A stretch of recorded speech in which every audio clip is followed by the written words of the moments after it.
I'm gathering accounts from people who worked with Mike or knew of Mike to get an accurate representation of who Michael Jackson actually was. People who were with him, interacted with him, and knew him probably had a more precise picture of him than news media outlets back in the 90s and the 2000s. I've divided this series into different categories. This time, I'm gathering first-hand accounts of people who talk about his creativity/personality, and I chose to blend them together because they often go hand in hand. Of course, we can never get the full picture of the man from these accounts alone, but it still paints a nice picture of him as a fully fledged human being, and who better to give us accounts than those who were actually close to him. All of the videos are in the description below, and my sources are third-party sources, YouTube accounts who I really appreciate. You can check out the full videos in the description below. The first clip is talking more about his creative process as Michael was creating, where Nelson George and his co-host talk about his rhythmic approach to music. Michael wanted to know how he would dance to the beat as he was in the studio booth, making the vocal inflections of a fundamental part of the beat. Listen to this. Whole expanse of time. I talked to Teddy too for this story that I wrote, and two things that jumped out. That he talked about Michael wanted to know how he would dance to each song. So he's dancing in the studio in a different way, and that's part of his songwriting process, that he's hearing the record and he's figuring out how to move to it. And I think that's part of why you get so many of the guttural uhs and ch-ch-cha and all those sort of things, because it's a sort of mouth way of dancing to the song and relating to it rhythmically before you start relating to it linguistically. The other thing that Teddy said that was really interesting is Michael said, remix all the songs. And they sound like remixes. When he said that, I'm like, that makes so much sense. They sound like, you get the original version, which is cool. So that's interesting. His whole being was a part of the creative process, and we can hear that in albums such as Dangerous. What we hear is an artist expressing himself with his full body, using much more than just his vocals. And most MJ fans already know this. When Michael was in the studio, he usually danced along, clapped along, and snapped his fingers. He took the creative process to another level and expressed more than pure vocals, but included a full act in the studio booth. Another thing that's interesting is that he, as he was working in his studio sessions, was usually learning from the artists he was working with, being genuinely interested in their perspective and how they saw and did things. This is from Marsha Ambrosious, who worked with Mike on the song Butterflies on Invincible. It's indescribable to have someone of that stature respect you, first and foremost. Like, for him to encourage me to tell him how, show him how to sing that ad-lib, to do these harmonies. And I'm like, Mike, you've showed me how to do everything that I'd ever do in music. And he was like, no, I'm still learning. When I heard you, I heard myself. And I want to do your song, but I want you to show me how you did it. Just an all-around amazing person. This notion of him being able to take directions from other producers and artists without compromising his own position, of course, comes from other people he worked with as well. This is from Lenny Kravitz, who did Another Day on the Michael album. So I just really thought about him, and I just started to channel his vibe and wrote that song. And then he came in and I had the song, and he said, okay, teach me the song. So first I played him the song, he liked it. And then he said, okay, teach me the song, the phrasing. I wrote out the words. We went over the vocals. And then he goes behind the glass into the room and he says, I want to do this exactly the way you want it. So if How often do you hear that? Yeah. So if I mess up, stop me. So he starts playing and or starts singing. The track comes on. And within about 3 words, he messed the melody up. But I'm standing there, I got the talk button right there. I said, am I really gonna stop Michael Jackson from singing? Like, this is what I have to do? So I said, Michael, no, that's not how it goes. It goes like this, la, la, la, la, la, la, la. Okay, great. Music starts, he does it again. He messes up again. I'm like, So this happened for about 15 minutes. It was funny, but he was like, no. Don't stop doing that. I want to do it exactly the way you wrote it and the way you want it. Then he got it, and we actually worked for a few days. Really funny, like cracking jokes. Laughed a lot. Yeah. And for the skinny guy that he was, I never saw anybody eat more food in my life. So it's interesting to see how Michael approaches music that he hasn't written or composed himself. This was of course an invincible Michael, a rather different Mike than the Bad Era Michael, who contrary to 2001 Mike, wrote and composed most of the songs on Bad. The sound engineers and the producers back then, by the way, A-Team and B-Team as they were called, plus Quincy Jones, thought the demos that Michael had produced and showcased to the team for Bad were so good that not much of the compositions had to be changed, which is a story for another time, but I digress. The Invincible Mike was rather synergistically allowing other creative voices to play their parts and letting go of the creative control that he had sought out from the onset of the Motown days, allowing their visions to seep through his music to a higher degree. Back in the beginning of his career, he was, as his brother Jermaine was writing in his book You're Not Alone Through a Brother's Eyes, hesitantly but steadily wanted to have more creative control within a Motown Jackson 5 machinery that didn't necessarily work like that. The Jackson 5 had in-house producers and writers that very often wrote and produced for them. So it's interesting that throughout his career, he went from not having creative control at all to having it fully and completely, and ending it as a synergistically creative player who, despite his stature, learned from others. When manifesting his creative vision into reality, he was willing to do anything to have the right people for roles in his art. Naomi Campbell said that he was willing to pay her for her missed shows if she chose to do the In the Closet video. And she had, 10 or 15 shows? Check it out. Yes. The phone call came, and I remember saying, I've got 20-something shows to do, and it would be irresponsible for me to cancel my fashion show, so I cannot do your video. Then came the reply, I'm going to pay for all those shows that you're going to miss. Oh, I don't know. I have to speak to my agent. I don't know if I can do that. Might look unprofessional. In the end, I've flown to LA to do the video. The memories I have from that time was amazing. Michael was amazing. A child, yes, at certain points, but a man that knew, a perfectionist of what he was doing, how he wanted it to come out, how he wanted it to look. My man was operating like a firm. Damn. She goes on to saying, like many others, that he was a perfectionist, a dichotomy of a man and a child who often blended work and play in the same arena, blending personality and creativity to create an atmosphere of friendship with people he worked with. This child-man dichotomy, it's referenced by Kevin Federline as well, who claims that even if he was childlike one moment, he could be stern and perfectionist at the same time. And you were a backup dancer in the video. Yes. Did you interact with Michael at all? Yeah. I mean, it was interesting, like the type of character that he was, like a kid around on stage, and on the set. We sat out at that Universal Studios lot for like 2 weeks trying to get one video done, and back then they were turning videos around in 2 days. Mm-hmm. So I mean, you can imagine the production of what it was, and then to see like his interaction with him and Marlon Brando, they're driving around on a golf cart and like acting like they're gonna run people over. And then there's other times where we were on set and we were getting ready to dance, Michael has like some squirt gun or something, he's like hiding behind stuff, and people like you didn't know it was him, and people are like trying to act out their scenes and he's squirting them in the face with water and stuff. It was everybody was just having a good time. But when it came down to like business, dude, it was crazy. I remember the first time, like, we sat there and rehearsed for about a week, and then before he even came in the room, you knew he was there. It was like that type of presence. It was just nuts. And everybody, you could hear a pin drop in that room before he walked in. And then everybody came in, everybody met him, shook his hand. He was like, all right, let me see it.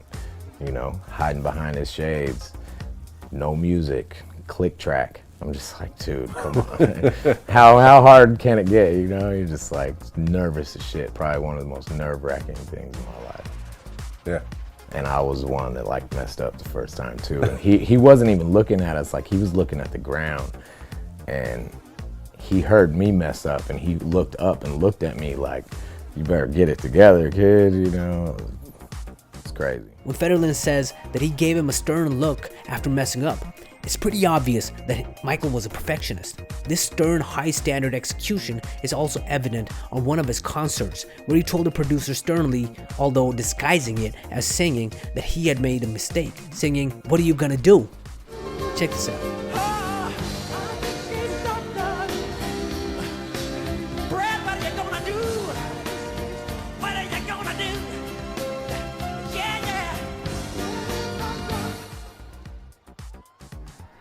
So childlike, most definitely. But there's a reason why he was the greatest. He was very stern and strict with people he worked with in terms of execution, lifting them to a higher standard. If you were to work with Michael, you better know your stuff. This next clip I'm going to show is not directly related to his creativity, personality, but to show how he perceived things. Howard Bloom, author and music publicist, claimed on Joe Rogan podcast that Mike was on another level and perceived things on a different level than everyone else, especially when he perceived creative works from other artists, portfolios that Bloom and Mike checked out together. According to him, Michael straight up perceived things differently. Check it out. They didn't know. How well did you know Michael Jackson?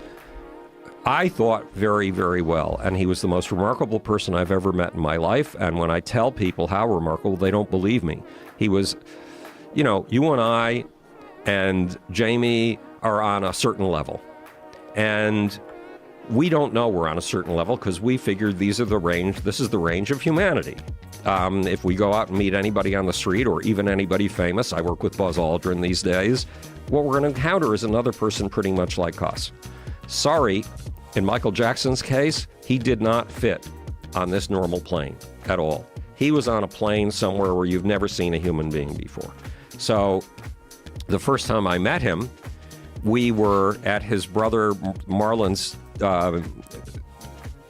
pool house. It's a little house with just enough room for one big room on the first floor and another big room on the second floor with a little tiny staircase between them.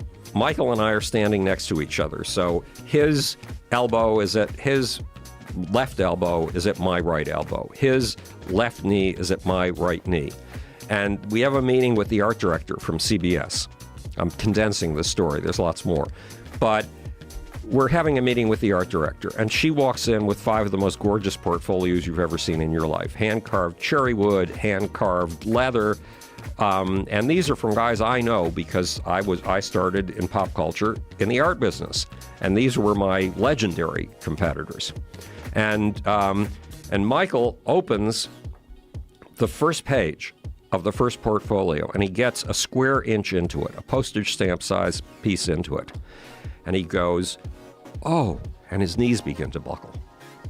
And he gets another 2 square inches into it, just lifts the page a little bit further. "Oh," he lifts it even further. "Oh," Michael is seeing the infinite in in things that even the artist didn't see it with such infinity as Michael is seeing it. And by the time he gets to the full page, he's having a full-scale aesthetic orgasm. I have never seen anything like this in my life. And remember, the first 2 rules of science are the truth at any price, including the price of your life, and look at things right under your nose as if you've never seen them before, and then proceed from there. Michael is seeing the infinite in the tiniest of things, and you've never seen a human with this degree of awe, wonder, and surprise anywhere in your life. And I will never see another human like that again in my lifetime. Michael was beyond belief, utterly beyond belief.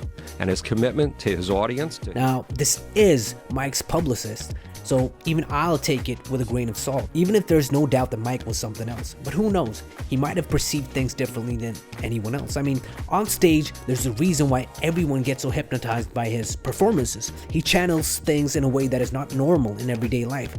Not only perceiving things differently, but receiving them differently as if from another creative realm, and then expressing them outwardly to his audience. So even if it seems exaggerated, it's fascinating what Bloom says. I want to return to Marsha Ambrosious again. She kind of says something that encompasses the good side of Mike in a perfect way. To work with the king and then be friends with the king for real, like him calling my hotel every day that we were working together to make sure I was okay. And I remember him calling me one day to make sure that it was okay for him to miss a studio session because he had a prior engagement. So first of all, I'm like, why would you even ask me permission? Who am I? Like, he was like, no, you're the producer of this record and I really want to make sure that I do my job for you. I'm just letting you know that I have to get inducted into the Rock and Roll Hall of Fame. I was like, sure, you can go do that, and then I'll see you at the studio the next day. Prior to that, the artists that I'd worked with, wouldn't have the common courtesy to say, you know what, I'm gonna be 2 hours late to the studio that day. Just won't show up. And I'm like, Michael Jackson asked me if it was okay. And I looked at him like, Mike, you're a good guy. Such a thorough guy, just a good dude. And his voice was a lot raspier and deeper and such presence that I don't think anyone else would ever get to experience. And just smelled so good. I don't know what cologne that was, but it was amazing. Okay, so besides the good smell and the cologne, he was polite, gentle, and for his stature, to ask if it was okay to postpone their studio day to another day, not via an agent or anything, or manager, but personally. Either Mike didn't know how big he actually was, which I doubt, or he actually was that dude. One last story though, and this is something Mike's brother Jermaine said in his book, which I mentioned earlier. I highly recommend checking it out. People might think that a soft-spoken Michael was timid, not being able to confront people that wronged him, which is wrong. Michael uses anger in his creativity, which is evident, by the way, back in the Thriller days, where he one day wanted to buy a llama. As most MJ fans know, Michael loved animals and had many of them. Him and Jermaine drove to this farmer, I think it was out in Alabama or something, where they entered the shop. The farmer waved them off, saying that there was no llamas for sale, even if Jermaine clearly saw 6 in the back. Jermaine, of course, spends about a second or two to realize that this guy's taste in music was far removed from Michael's Thriller, but still calmly replies that you guys have 6 in the back. The reply of this dude is, "Do you know how much these cost?" Michael smiles and says he does. With that, a lot of questions about ID, about the brothers' occupation, and what they do to afford it, how they will keep it, yada yada yada, comes. And Michael explains everything and says that he has been handling animals for a long time now and knows how to take care of them. After they give him the ID, the man realizes that these indeed are the Jackson brothers. His face lights up, backpedaling about how he had to be careful, because this is how it is. I can't sell it to just about anyone, And the brothers see right through this, and Mike gives the least Michael answer I can imagine. So you're happy to accept me because... Or let me do it in a Michael voice. So you're happy to accept me because you now know who I am? You're an ass, and we don't want to spend our money in here anymore. On the drive home, Michael was exasperated, saying, "Can you believe that?" Or let me say it in a Michael voice. "Can you believe that? What is this area about? What are they teaching their kids?" From this personality-creativity combo came the song What's Your Life, which I think is unreleased, with lyrics that match that exact situation. And these are the lyrics. I have a lot of other stories from Mike, by the way. I just don't know if they'll be entertaining on a platform such as YouTube because it's scripted for me rather than from other celebrities that you can't see if I'm talking about it, And I don't know if it's a visually good way to do content, but I wanted to try. If you like more stories like this, hit me up in the comment section. All in all, Michael definitely blended his personality with his music in all sorts of ways, channeling different aspects of his personality with his creativity and reflecting these aspects of himself with his co-workers. So that's it, guys. Hit the bell, subscribe, like if you liked the video, and comment if you liked it as well. Peace.